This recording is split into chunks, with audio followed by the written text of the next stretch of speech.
Bueno, pues esta mañana, como le adelanté, hemos acordado una conversación con la doctora Muna Dora Buchaín, la exdirectora de Auditoría Forense de la Auditoría Federal la Auditoría Superior de la Federación, esta auditoría desde la cual se hicieron cuando Muna era funcionaria y cuando Juan Manuel Portal era el auditor, se hicieron estas investigaciones que bueno, pues ahora ya las conocemos como la estafa maestra porque bueno, pues fue un gran acierto periodístico de quienes pusieron precisamente este nombre del trabajo de los periodistas que hicieron esta parte de investigación y que bueno, pues al final de cuentas viene todo un trabajo de auditoría y todo lo que los periodistas de diferentes maneras han podido contribuir a esta historia. Ahora estamos ya en el ámbito judicial. Estamos con este punto de quiebre y la noticia de esta mañana, una de las noticias más destacadas, es que se confirma que Rosario Robles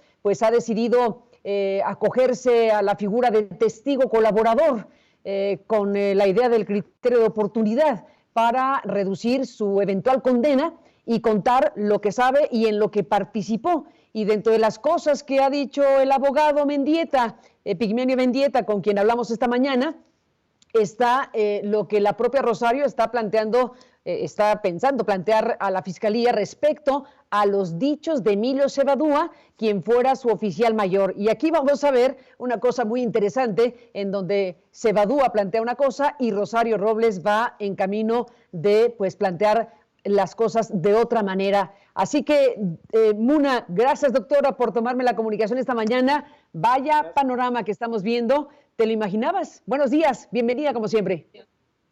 Sí, me imaginaba algo. Yo pensé que se daría antes realmente, pues por situaciones ajenas a todos ellos y a nosotros que las desconocemos, se da en estos momentos. Pero pareciera que de repente estamos viendo una opereta. No sé qué piensas tú y el auditorio. Una opereta, ¿te parece? A ver, venga tu análisis.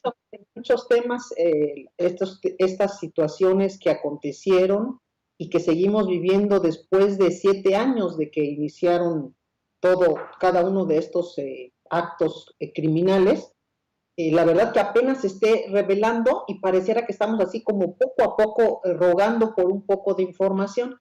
La verdad es que sí sabemos, que es la que a mí me tocó vivir, es la investigación que realizamos y que es contundente el desvío de los recursos. O sea, no hay para dónde irse en el mapa y la trazabilidad de los recursos y de cómo se llevó a cabo toda esta operación.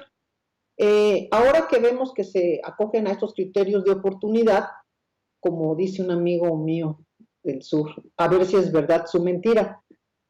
O sea, realmente a ver si es verdad su mentira, porque se han pasado mintiendo todos estos años en todos los pasos, en todos los lugares.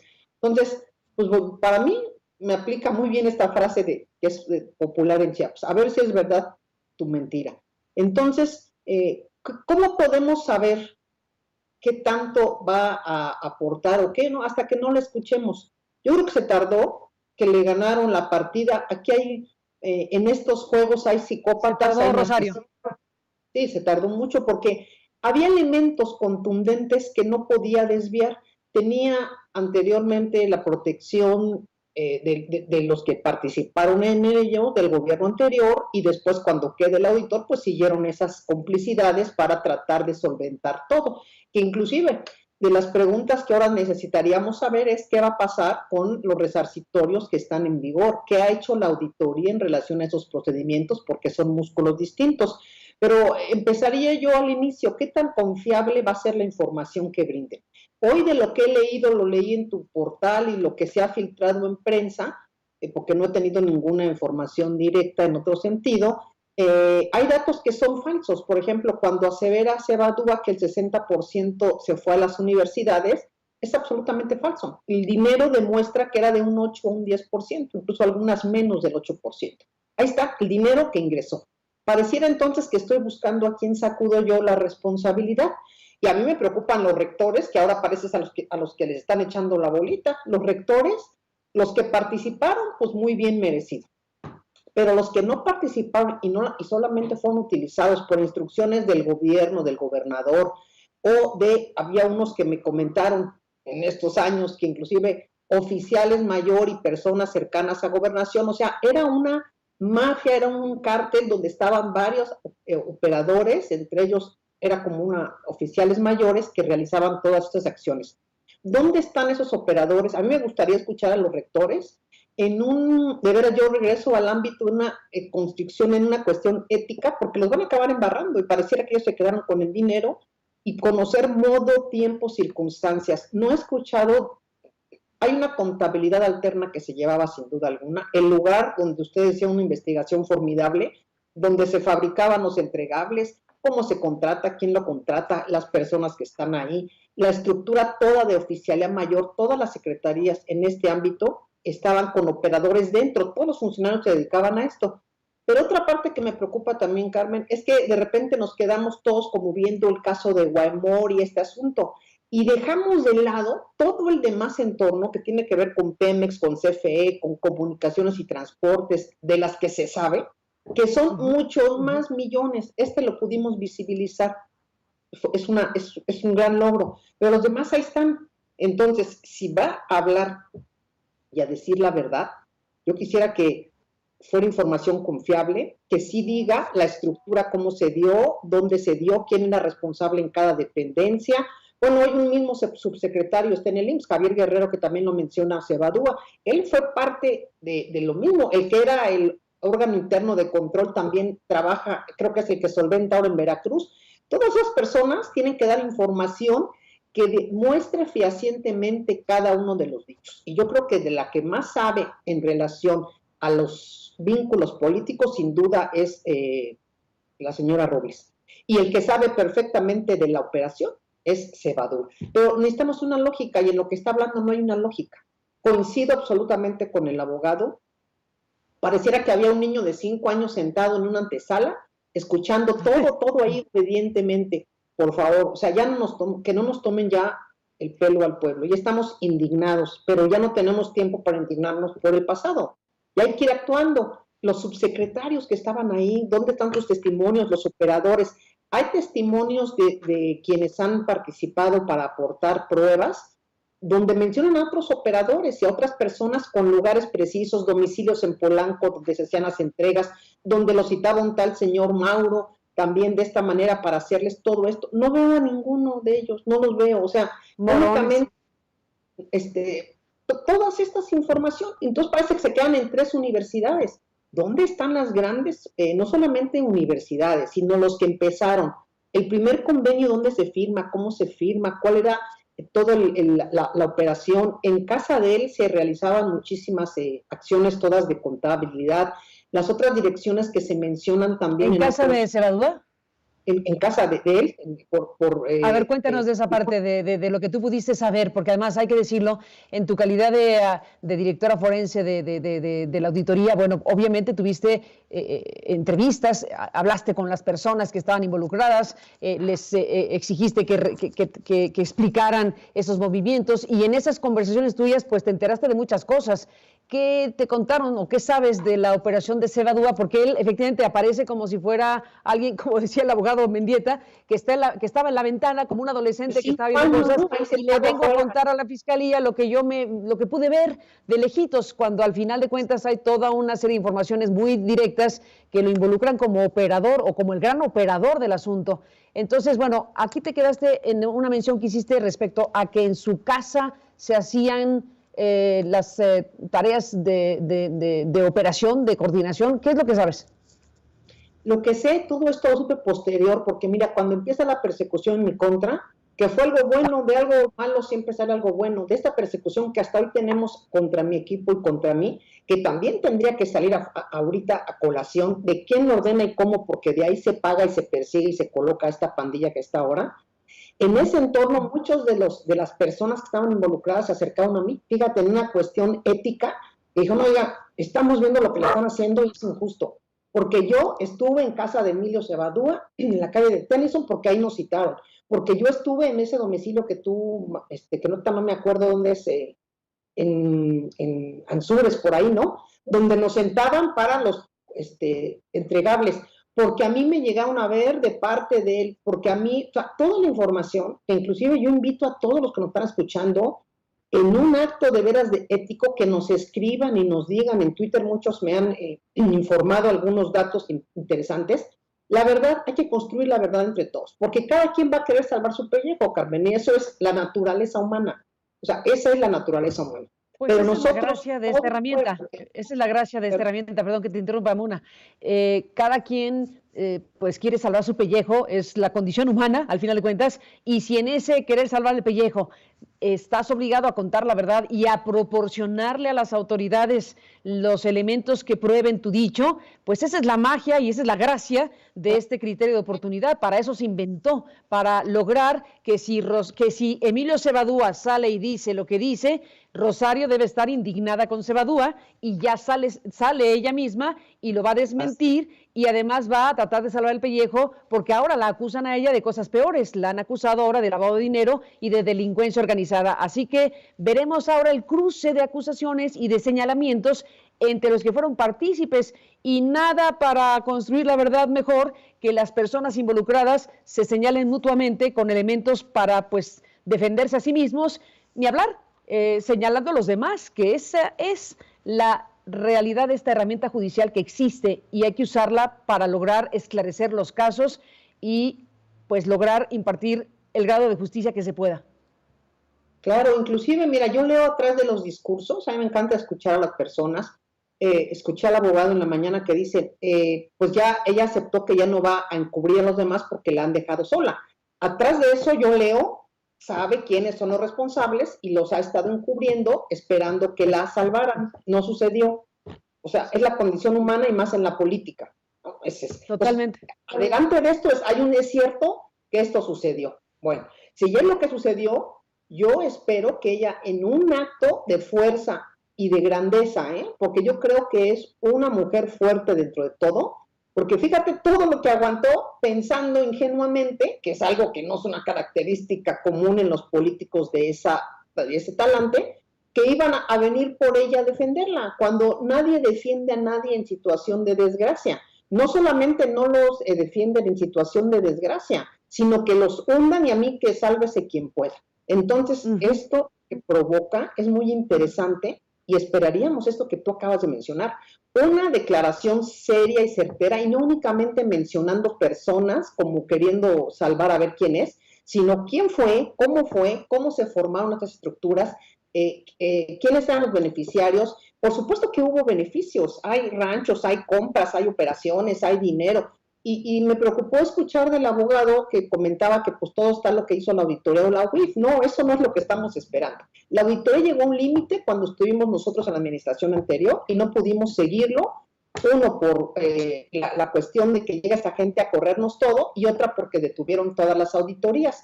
Esas otras auditorías están sueltas, o sea, hay mucha gente que de igual manera... La actual auditoría claro, superior de la Federación, dices, frenó claro, lo que ustedes habían dejado enfilado. Claro, entonces hay muchas auditorías que no se hicieron. Y entonces todas estas no están en la mira de la fiscalía, ¿no? Entonces, ahorita yo quisiera una relación, así si me preguntas como investigadora, una relación de todos los convenios, no nada más la que se publicita, que es la que se conoce, no, hay decenas más, decenas, la que no nos imaginamos, y no solamente con dependencias y entidades de universidades, con otras externas, con los gobiernos, cómo se involucraron, qué pasó en Petróleos Mexicanos, cómo trabajaron en educación pública para que esto sucediera, cómo llamaban a los rectores, quién los operaba. O sea, una lógica en la que estén todos los involucrados, porque victimizarse nada más no le va a llevar a nada, pero decir las cosas con una fuerza, pues como dice esta frase, la verdad la hará libre. Y finalmente que diga las cosas como son y entonces van a prevalecer las mentiras que hoy escuchamos y que entonces hiciste una pregunta muy atinada también. ¿Qué pasa cuando un supuesto testigo colaborador miente? Esto es bien delicado, está haciendo una declaración, falsedad de declaraciones ante autoridad para involucrar a otras personas sin datos y no está aportando los elementos que la propia ley exige. ¿Dónde está el dinero? Hay que devolver el dinero, pero no nos gustaría a todos en este país que únicamente dijera lo que estamos esperando ciertas personas, porque así es la ira y así es el resentimiento social que traemos, de que fue A, B, C, y ya, entonces viva México. No, necesitamos saber perfectamente del inicio hasta el final cómo se construyó y cómo terminó esto. Y esto sí es cierto, también va a llevar un tiempo, yo calculo que si de veras nos ponemos a entrevistar y a confrontar y a confirmar cada uno de los datos, pues por lo menos unos 3 meses, ¿no? O sea, porque no queremos únicamente mentiras, no queremos promesas, no queremos únicamente decir, no, si yo sé, llevaban el dinero y ahí lo llevaban. ¿Cómo? ¿Quién lo llevaba? Estamos con los de transportes. ¿Quién era el que llevaba el dinero a los transportes? ¿Quién eran los involucrados? Los otros subsecretarios. ¿Qué pasaba cuando había reuniones en las auditorías? Cuando salieron después cuando le exigimos las cuentas? ¿Qué le decía a ella el presidente cuando en su momento, porque eso también es muy importante, se le inquirió que se regresara el dinero? Todo eso lo necesitamos. ¿Qué pasó cuando llega la nueva auditoría? ¿Cómo se intenta solventar? Toda esa historia nos va a dar la información real. Todas las pistas, la serie de actos, porque no podemos esperar, tengo toda la cara del sol déjame moverme, no podemos Está el rayo del sol siguiéndote. Sí, el sol acá. No podemos esperar que únicamente con esta declaración tan sencilla de que no, si yo vi, ahí estaba y a mí yo sé que se reunía. No, por supuesto que se reunía. Había personas que eran citadas expresamente por él. Él tenía todo el manejo absolutamente del recurso e inclusive toda la operación tenían un equipo externo y otros que también se hicieron hacia afuera, ¿no? Equipos construidos para esto, que llegaban hacer los enlaces en cada una de las dependencias, entidades y gobiernos. O sea, nos falta mucho. Yo pienso que no hay ni el 1% de información y no me gustaría que la Fiscalía se quedara con esto y que entonces hubiera criterios de oportunidad como si fueran regalos, ¿no? De prebendas por hablar algo sin ningún sustento, sino que cada tema hay que documentarlo, seguir, hablar con las empresas, dónde están las empresas, quién era el representante, quién mandaba las facturas, las operadoras, esta que estás viendo ahorita en la pantalla, Morones, ¿dónde está? Sesma, Claudia Morones. Todas estas personas, ¿no? Después me enteré, y ojalá pueda conseguir esa información, por ejemplo, Zacatecas, después de que salimos,